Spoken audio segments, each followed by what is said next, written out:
বন্ধুরা, আপনার কি মনে হচ্ছে পরিশ্রম করেও জীবনে কিছুই উন্নতি হচ্ছে না? চারিদিকে সবাই এগিয়ে যাচ্ছে, কিন্তু আপনার ভাগ্য ঝিমিয়ে আছে। হয়তো আপনি জানেন না, ধনী হওয়ার ঠিক আগে কিছু রহস্যময় বাধা এসে দাঁড়ায় আমাদের জীবনে। আজকের ভিডিওতে আমরা জানবো সেই 8টি সংকেত বা বাধার কথা, যেগুলো যদি আপনার জীবনেও দেখা দেয় তাহলে বুঝে নিন অর্থ, সুখ আর সাফল্য আপনার খুব কাছেই দাঁড়িয়ে আছে। আপনি কি এই পরিবর্তনের সময়ের মধ্যে দিয়ে যাচ্ছেন?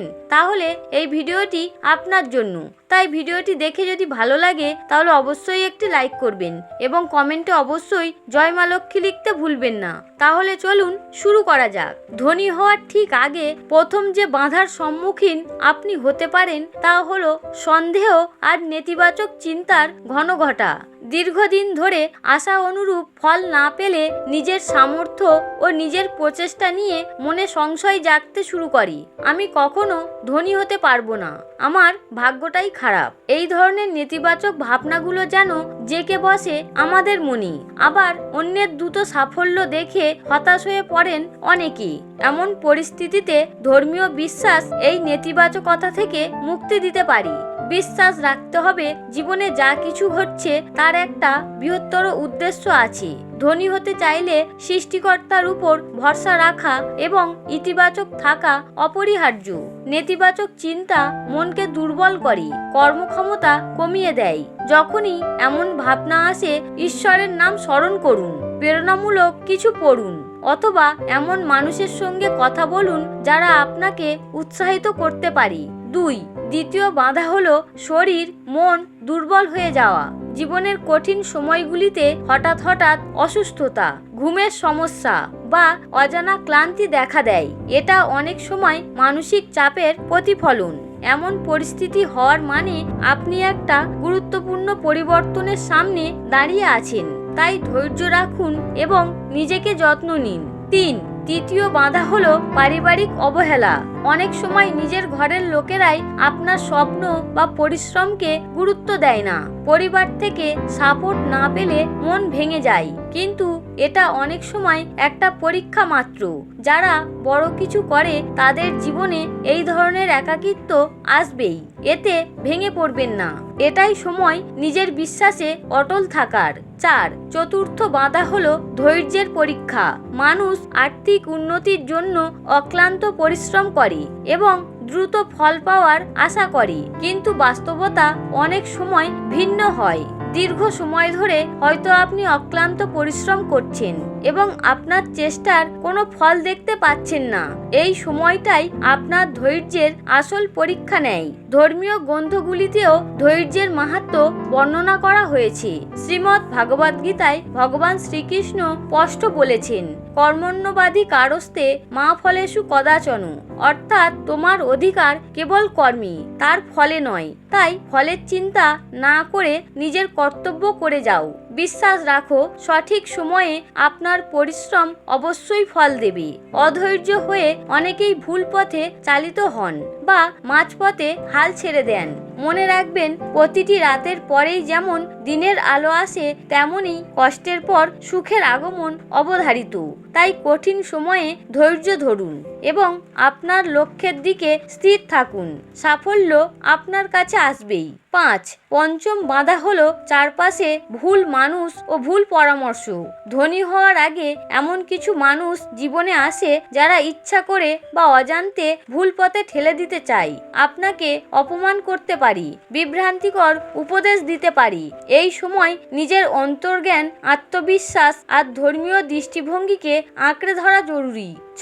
ষষ্ঠ গুরুত্বপূর্ণ বাধাটি হলো ধনী হওয়ার কাছাকাছি সময়ে এসে অনেক প্রলোভন আপনার সামনে হাজির হতে পারে। দ্রুত এবং সহজে ধনী হওয়ার হাতছানি অথবা বিভিন্ন অবৈধ বা অনৈতিক কাজের প্রস্তাব আসতে পারে। ধর্ম আমাদের সততা ও ন্যায়ের পথে চলতে শেখায়। হিন্দু ধর্মে অসৎ উপায়ে অর্থ উপার্জন পাপ হিসাবে গণ্য করা হয়। মনে রাখতে হবে, অন্যায়ের পথে অর্জিত সম্পদ কখনোই স্থায়ী হয় না, বরং জীবনে আরো বেশি কষ্ট নিয়ে আসে। প্রলোভনের মুহূর্তে নিজের বিবেককে জাগ্রত রাখুন। ধর্মীয় নীতি ও আদর্শের উপর অবিচল থাকুন। মনে রাখবেন, সততার পথে ধীরে চললেও শান্তি ও সমৃদ্ধি দুটোই লাভ করা যায়। 7. সপ্তম বাধাটি হলো অহংকার আর আত্মতুষ্টির বিষবাষ্প। সামান্য আর্থিক সাফল্য এলে অনেকেই আত্ম অহংকারে ভুগতে শুরু করেন। মনে করেন তিনিই সব করেছেন, তার চেষ্টাতেই সব হয়েছে। অন্যদের সাহায্য করার বা তাদের প্রতি সহানুভূতি দেখানোর মানসিকতা হারিয়ে ফেলেন। আমাদের ধর্ম আমাদের বিনয়ী হতে শেখায়। স্মরণ রাখতে হবে, যা কিছু আমাদের আছে সবই সেই পরমেশ্বরের দান। সাফল্যের শিখরে পৌঁছে আরো বেশি বিনয়ী হন। যারা পিছনে আছে তাদের দিকে সাহায্যের হাত বাড়িয়ে দিন। আত্মতুষ্টি আপনার উন্নতির পথে অন্তরায়। মনে রাখবেন, শেখা ও উন্নতির কোনো শেষ নেই। 8. অষ্টম এবং সম্ভবত সবথেকে ক্ষতিকর বাধাটি হলো অন্যের প্রতি ঈর্ষা ও বিদ্বেষের কালো মেঘ। যখন দেখেন অন্য কেউ আপনার চেয়ে বেশি সফল, বেশি ধনী, তখন মনে ঈর্ষার আগুন জ্বলতে থাকে। এই ঈর্ষা থেকে জন্ম নেয় বিদ্বেষ এবং অন্যের ক্ষতির কামনার প্রবণতা। ঈর্ষা আর বিদ্বেষ আপনার মনকে বিষিয়ে তোলে, আপনার নিজের উন্নতির পথেও বাধা সৃষ্টি করে। অন্যের সাফল্যে আনন্দিত হতে শিখুন, তাদের থেকে অনুপ্রেরণা গ্রহণ করুন। মনে রাখবেন, প্রত্যেকের ভাগ্য এবং পরিশ্রমের ফল ভিন্ন হয়। তো বন্ধুরা, আমরা দেখলাম ধনী হওয়ার ঠিক আগের মুহূর্তে জীবনে কি কি ধরনের বাধা আসতে পারি। এই বাধাগুলো আসলে আমাদের বিশ্বাস, ধৈর্য, সততা এবং মানসিকতার পরীক্ষা নেয়। ধর্মীয় দৃষ্টিকোণ থেকে দেখলে এই চ্যালেঞ্জগুলো আমাদের আধ্যাত্মিক পথেও গুরুত্বপূর্ণ। এই বাধাগুলিকে সাহসের সঙ্গে মোকাবিলা করুন, ঈশ্বরের উপর ভরসা রাখুন এবং নিজের নীতি ও আদর্শে অবিচল থাকুন। মনে রাখবেন, প্রতিটি কষ্টের পরেই আসে সুখের দিন। অন্ধকারের পরেই দেখা যায় আলোর ঝলকানি। যদি আপনিও এমন কোনো পরিস্থিতির সম্মুখীন হন, তবে হতাশ হবেন না। ধৈর্য ধরুন, ইতিবাচক থাকুন এবং সৎ পথে নিজের লক্ষ্য অর্জনের চেষ্টা চালিয়ে যান।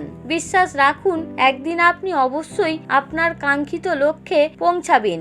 আজকের আলোচনা এখানেই শেষ করছি। আশা করি বন্ধুরা, ভিডিওটি আপনাদের ভালো লেগেছে। ভিডিওটি দেখে যদি ভালো লাগে তাহলে অবশ্যই একটি লাইক করবেন এবং কমেন্টে অবশ্যই জয় শ্রীকৃষ্ণ লিখতে ভুলবেন না। আপনারা সকলে ভালো থাকুন, সুস্থ থাকুন। হরে কৃষ্ণ।